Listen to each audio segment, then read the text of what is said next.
Bismillahirrahmanirrahim. Assalamu alaikum and welcome back class. Lectures हमारा functions का चल रहा है part number 4. In previous parts we have discussed all these topics and also called by references. Now in today's lecture we will be learning few varieties of functions that are overloaded, recursion, inline and nested. Variety से बात ये है कि different categories है, ये तरीके भी हैं functions बनाने के. ठीक है, तो हम एक एक को सबको देखते हैं और हम कोशिश करेंगे कि इसके बाद जो सारे एक्सरसाइजेस है हमारी उसमें हम कम से कम हर तरीके का एक एक फंक्शन खुद बनाएं. Number one variety is known as overloaded functions. In C++, two different functions can have the same name if their parameter types or numbers are different. C++ पे दो functions, दो different functions हम उनका same नाम रख सकते हैं until and unless उनके पैरामीटर्स डिफरेंट हैं और उनके नंबर ऑफ पैरामीटर्स डिफरेंट हैं. इनमें से कोई एक चीज भी डिफरेंट होगी तो हम दो फंक्शन सेम नाम के बना सकते हैं. This means that you can give the same name to more than one function if they have either a different number of parameters or different types of in their parameters. तो क्या समझे कि C++ में functions बनाते हुए हम एक ही नाम के एक से ज्यादा फंक्शन बना सकते हैं, डिक्लेयर कर सकते हैं. ये चीज वेरिएबल में हमारे पास नहीं होती. मतलब अगर मैं a बनाऊंगी तो फिर मैं मजीद a के नाम का वेरिएबल डिक्लेयर नहीं कर सकती. लेकिन ओवरलोडेड फंक्शंस में हमारे पास ये चीज होती है या फंक्शंस में हमारे पास वैरायटी अवेलेबल है कि हम एक ही नाम के दो तीन फंक्शंस बना सकते हैं, मल्टीपल फंक्शंस बना सकते हैं, बशर्ते ये ऑन कंडीशन ये कि उनके अंदर जो आर्ग्यूमेंट्स हैं वो डिफरेंट होने चाहिए या फिर नंबर ऑफ आर्ग्यूमेंट्स डिफरेंट हो. For example if you use all version 2, 3 and 5, हमने स्टारलाइन के 5 वर्जन्स पढ़े थे. जो शुरू के 2 वर्जन्स थे उसमें सिर्फ हम मल्टीपल टाइम्स फंक्शंस को यूटिलाइज कर रहे थे, लेकिन हमारे जो रिटर्न टाइप थी वो भी सेम थी दोनों में वाइड और हमारे पास आर्ग्यूमेंट भी दोनों के नल थे, कोई उसमें नहीं था. तो फॉर एग्जांपल वर्जन 2 जिसमें नो रिटर्न टाइप है और जिसमें नो आर्ग्यूमेंट है. वर्जन नंबर 3 जिसमें हमने एक करेक्टर को इंट्रोड्यूस कराया था. वर्जन नंबर 5 जिसमें हमने करेक्टर इंटीजर दो आर्ग्यूमेंट्स को पास करवाया था. Examples in a same program, the type of functions will be said to be overloaded. Since starline have no arguments, starline char have one character type argument, starline char have two types of argument. तो class अगर मैं कोई ऐसा function बना रही हूँ, ऐसा कोई प्रोग्राम बना रही हूँ जिसमें मैंने स्टार लाइन ही के नाम के 3 फंक्शंस कॉल किए हैं, 3 फंक्शंस डिक्लेयर किए हैं, 3 फंक्शंस डिफाइन किए हैं, मगर तीनों फंक्शंस के पैरामीटर्स या आर्ग्यूमेंट्स किसी भी तरीके से डिफरेंट हो जाए. जैसे एक में कोई आर्ग्यूमेंट नहीं है तो इसकी अपनी पहचान हो गई, एक में आर्ग्यूमेंट तो है मगर कैरेक्टर टाइप है, ठीक है, तो ये पिछले वाले से डिफरेंट होगी क्योंकि पिछले में नो आर्ग्यूमेंट था और इसमें एक कैरेक्टर है. पिछले में नो आर्ग्यूमेंट था और इसमें एक आर्ग्यूमेंट है, तो ये 0 आर्ग्यूमेंट, ये 1 आर्ग्यूमेंट. तो ये आपके पास बिल्कुल जो है अलग अलग टाइप्स हो गए हैं आर्ग्यूमेंट की. तो ये दो अलग अलग फंक्शंस बन गए. एक और मैं फंक्शन बना देती हूँ इसी प्रोग्राम में स्टारलाइन का जिसकी 2 आर्ग्यूमेंट्स हैं, कैरेक्टर भी इंटीजर. ये जो 2 आर्ग्यूमेंट्स है ये पिछले वाले से डिफरेंट है, उससे पिछले वाले से भी डिफरेंट है. एक में 0 आर्ग्यूमेंट है, एक में 1 है, एक में 2 है. अल्दो कि तीनों के नाम सेम है लेकिन चूंकि आर्ग्यूमेंट्स डिफरेंट है तो ये 3 फंक्शंस कहलाएंगे. अब फंक्शन को कैसे पता चलेगा कि इस वक्त किसकी बात हो रही है? दैट जब हम वैल्यू भेजेंगे उससे ही अंदाजा लगाएगा. अगर हम एक वैल्यू भेज रहे हैं तो इसका मतलब इस वाले की बात हो रही है 4 की. अगर हम 2 वैल्यू भेज रहे हैं इसका मतलब स्टार लाइन इस वाले फंक्शन को कॉल किया जा रहा है और अगर हम कोई वैल्यू नहीं भेज रहे हैं तो इसका मतलब वो इसको काम करेगा. तो कंपाइलर डिफरेंशिएट कर सकता है among so many functions with same name in case they are differ with their arguments. इसी तरीके से अगर मैं एक और फंक्शन बनाऊं जिसका नाम स्टार लाइन ही हो बिल्कुल, मगर उसके आर्ग्यूमेंट्स पहले इंट हो बाद में 4 हो, तो ये चौथा फंक्शन कहलाएगा, ये भी वैलिड हो जाएगा.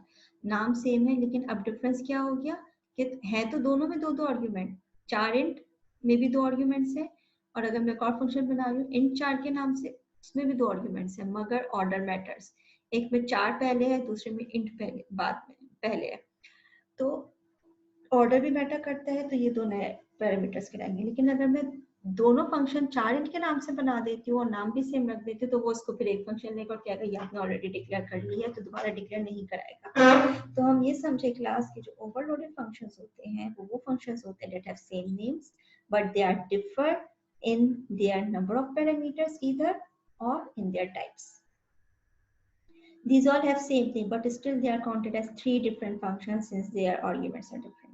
तो ऐसी वैरायटीज को, ऐसे फंक्शंस को जिसमें आपने सेम नाम के फंक्शंस यूज किए हुए हैं मगर उनके पैरामीटर्स डिफरेंट डिफाइन किए हुए हैं या ऑर्डर डिफरेंट है, तो आप ऐसे फंक्शंस को ओवरलोडेड फंक्शंस कहते हैं।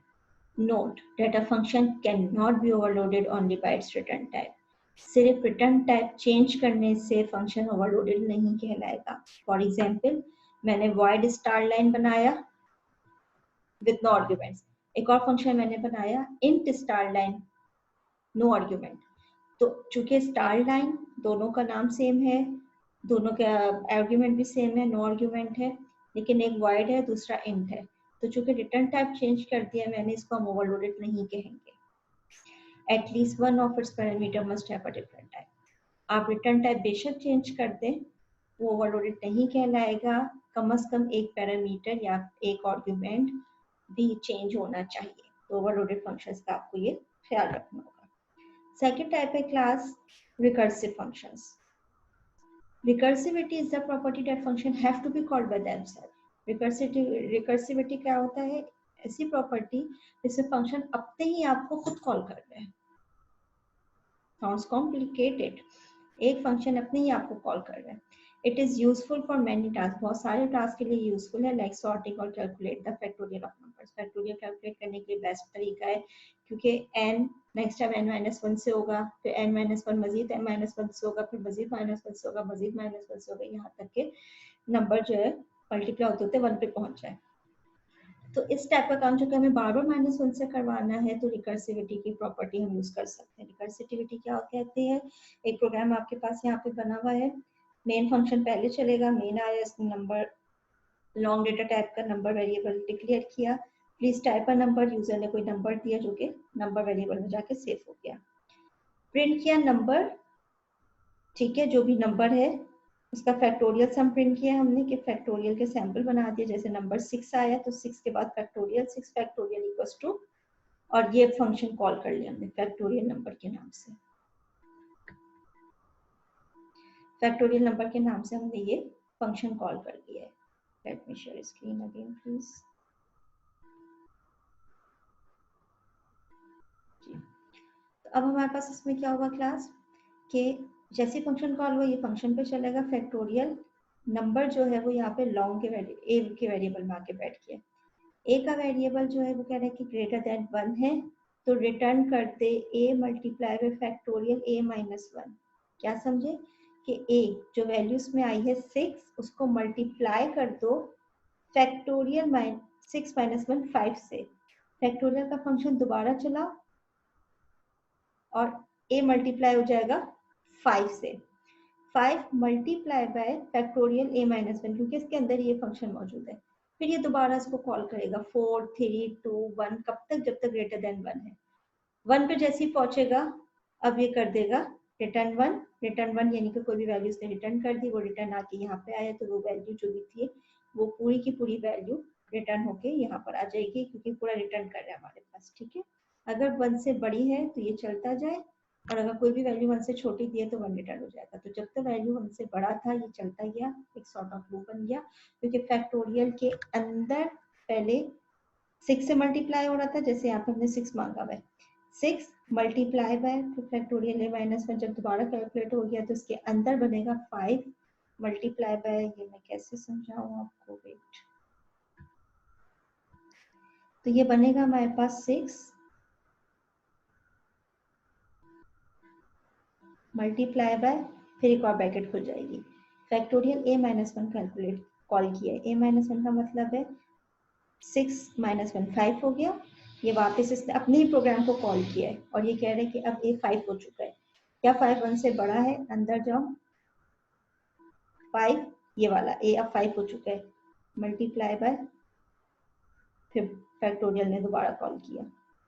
अब 5 जो है -1 की वैल्यू लेकर जाएगा, यानी कि 4 बड़ा है, बिल्कुल बड़ा है, तो ये अंदर जाओ 4 को मल्टीप्लाई करो और फिर दोबारा ब्रैकेट खुल गई। इस तरीके से 3 मल्टीप्लाई बाय 2 और फिर ये 1 बड़ा है, ये कैलकुलेट होगा, ये कैलकुलेट होगा, नेक्स्ट कैलकुलेट होगा, 3 ब्रैकेट्स खुली, 3 ब्रैकेट्स बंद हो गई, ये सब की वैल्यू रिटर्न करके आ जाएगी इस जगह पे और यहाँ पे वो जो भी सम होगा वो प्रिंट हो जाएगा। तो रिकर्सिव फंक्शंस वो होते हैं जो फंक्शन अपने ही आपको कॉल करे, दैट इज रिकर्सिव फंक्शन। तो अगर क्लास ये बहुत ख्याल से आप लोग को ये चीज़ बनानी होगी, अगर आपने इसमें रिटर्न कराते हुए वैल्यूज में या रिकर्सिविटी से सक्सेसफुली एग्जिट नहीं करवाया तो ज़ाहिर है एक प्रोग्राम जो है वो इनफाइनाइट जा सकता है, फंक्शन जो है वो एप हैजर्ड हो सकता है। और एक थोड़ा सा रिकर्सिव का कॉन्सेप्ट भी ऐसे कि फंक्शन अपने ही आपसे बातें कर रहा है, जैसे कोई बंदा अपने ही आपसे बातें कर रहा है, साउंड्स एबनॉर्मल, तो उसको फिर आपको उसी तरीके से थोड़ा सा ट्रीट करना होगा। इट इज इंटेलिजेंट वे अगर समझ आ जाए, otherwise it is very complicated way. एक और वैरायटी है class inline functions. The inline specifier indicates the compiler that inline substitution is preferred to the usual function call mechanism for a specific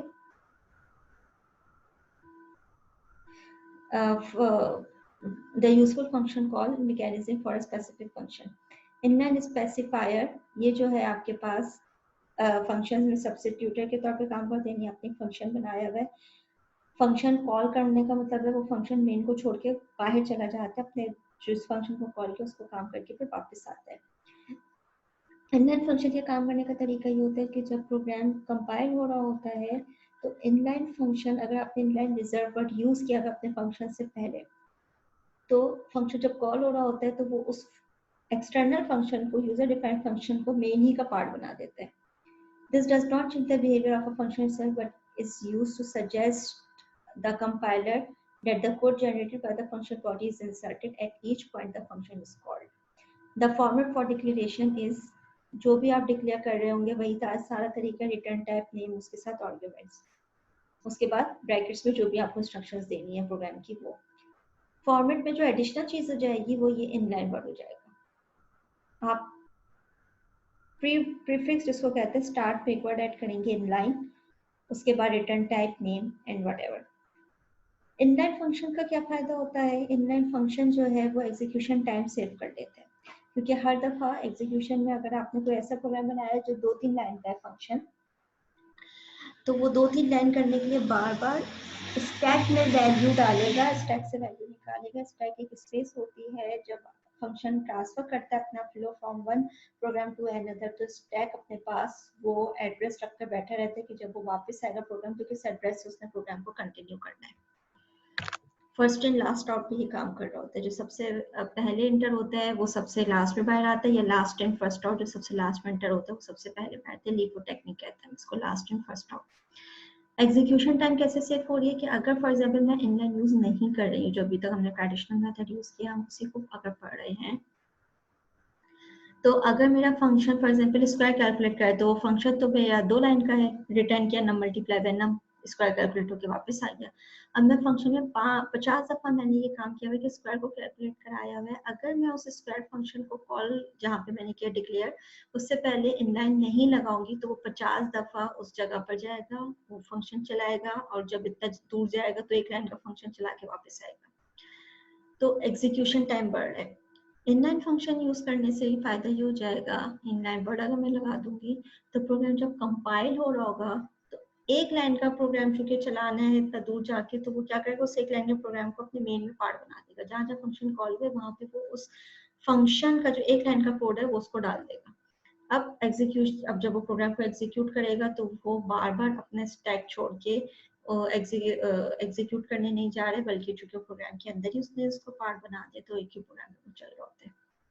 Function with few instructions, generally 2 to 3 lines can be inline. जब भी हमें inline करना होता है तो हम छोटे minimum programmes जो होते हैं 2 से 3 लाइन तक बस इतने प्रोग्राम्स को इनलाइन करते हैं। इससे बड़ा प्रोग्राम होता है तो हम ये प्रेफर करेंगे कि वो फिर अपना एग्जीक्यूशन जो है वो ट्रांसफर करें। तो लिमिटेशन ये है कि आप बहुत बड़े प्रोग्राम्स को इनलाइन नहीं कर सकते, और एडवांटेज ये है कि अगर आप छोटे प्रोग्राम्स को इनलाइन कर लेंगे तो वो उस एक एक स्टेटमेंट के लिए नए प्रोग्राम पे जाने के बजाय वो प्रोग्राम इसी का पार्ट है। इनलाइन फंक्शंस कंपाइलर की मर्जी होती है कि वो उसको मेन का पार्ट बना रहा है या नहीं। ठीक है, एक लाइन का फंक्शन है, आपने कंपाइलर को ऑप्शन दिया हुआ है इनलाइन कह के कि अगर कंपाइलर को फीजिबल लगेगा उस एक लाइन को अपने मेन में इंक्लूड करना तो वो कंपाइलेशन के दौरान मेन में इंक्लूड कर देगा, और अगर कंपाइलर को नहीं लग रहा है इजी तो वो उसको ऐसे छोड़ देगा। यानी कंपाइलर को ये फैसिलिटी हो जाती है कि वो ये देखता है कि मैं इसको मेन का पार्ट बना के अगर ज्यादा अच्छा एग्जीक्यूशन कर सकता हूँ तो वो ये करेगा काम, और अगर उसमें लग रहा है कि मेन का पार्ट बने बगैर ज्यादा अच्छी एग्जीक्यूशन हो रही है तो वो वैसे चलाएगा। तो inline function is one type of function, is a variety of function is in which you give compiler an option whether to make it its program into the main or whether not, मतलब करना है या नहीं करना है ये उसकी अपनी मर्जी होती है। आपने एक ऑप्शन दे दिया है तो कंपाइलर ये देखते हैं जहाँ उसको एग्जीक्यूशन सेफ हो रही हो, इजी हो रही हो, वो बना देगा। लेकिन 2 से 3 लाइन से बड़ा प्रोग्राम जो होगा आपका उसको आप इनलाइन फंक्शन नहीं बना सकते। एक और वैरायटी है क्लास लास्ट जिसको हम कहते हैं नेस्टेड फंक्शन। नेस्टेड वर्ड अब आपको याद हो जाना चाहिए, nested loop, loop with in a loop, nested if within an if, nested switch, a switch within a switch. तो nested functions are function within a function, एक फंक्शन किसी दूसरे फंक्शन के अंदर हमने कॉल कर दिया तो दैट इज नेस्टेड। एक फंक्शन हम अपने ही फंक्शन के अंदर कॉल करें तो दैट इज रिकर्शन। ठीक है, और एक फंक्शन हम दूसरे फंक्शन के अंदर कॉल करें तो that is nested. A function call with another function call is called nested function. Example देखिए, दो फंक्शन डिक्लेयर किया fun1 fun2 के नाम से। मेन कह रहे हैं कि we are in main function print कर दो, तो इसने we are in main function print कर दिया स्क्रीन पे। फंक्शन 1 को कॉल करो, फंक्शन 1 में चला गया ये।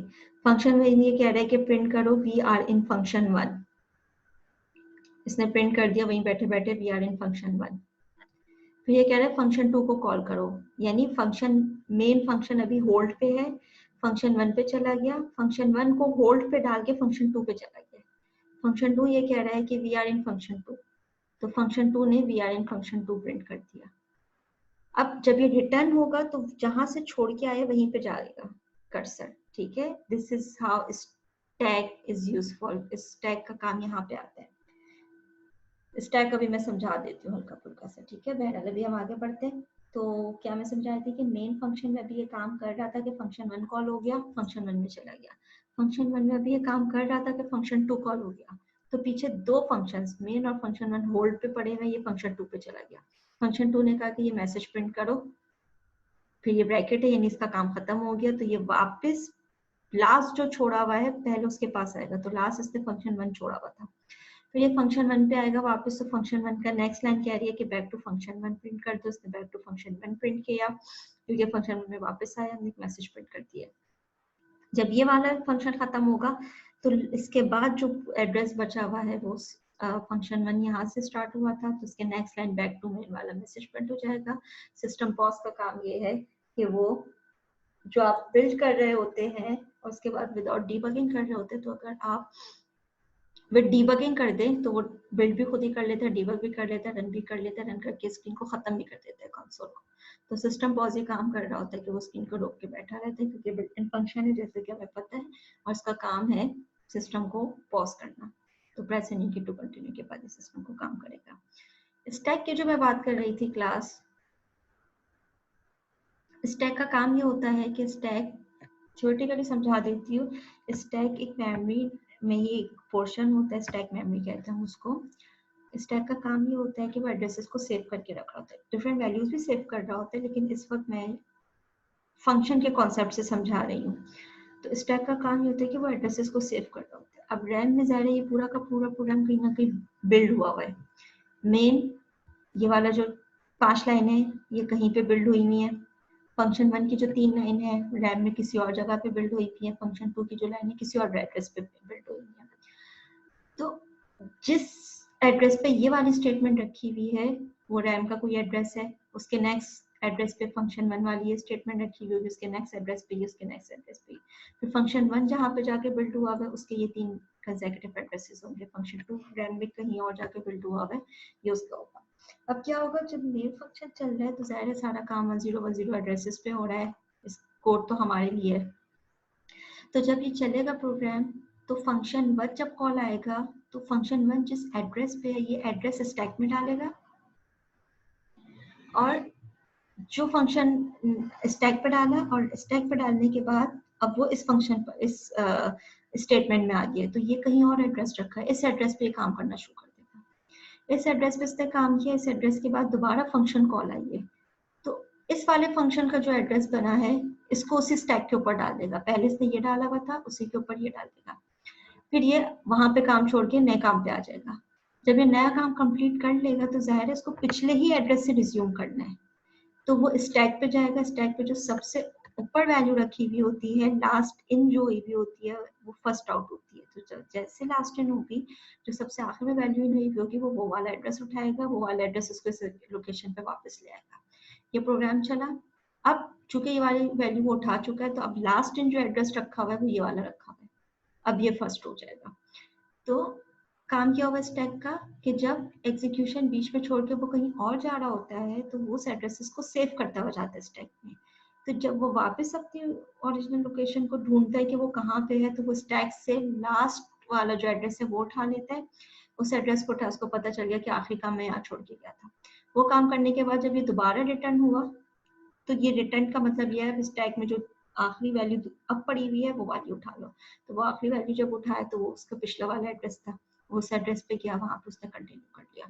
तो स्टैक का काम ये होता है कि वो एड्रेसेस को सेव करके, क्योंकि हमें पता है कि कंप्यूटर एक वक्त में काम छोड़ छोड़ के दूसरी जगह पे जा रहा होता है, तो जो काम छोड़ छोड़ के वापस उसी जगह से आके उस काम को कंटिन्यू करने के लिए stack memory is very important.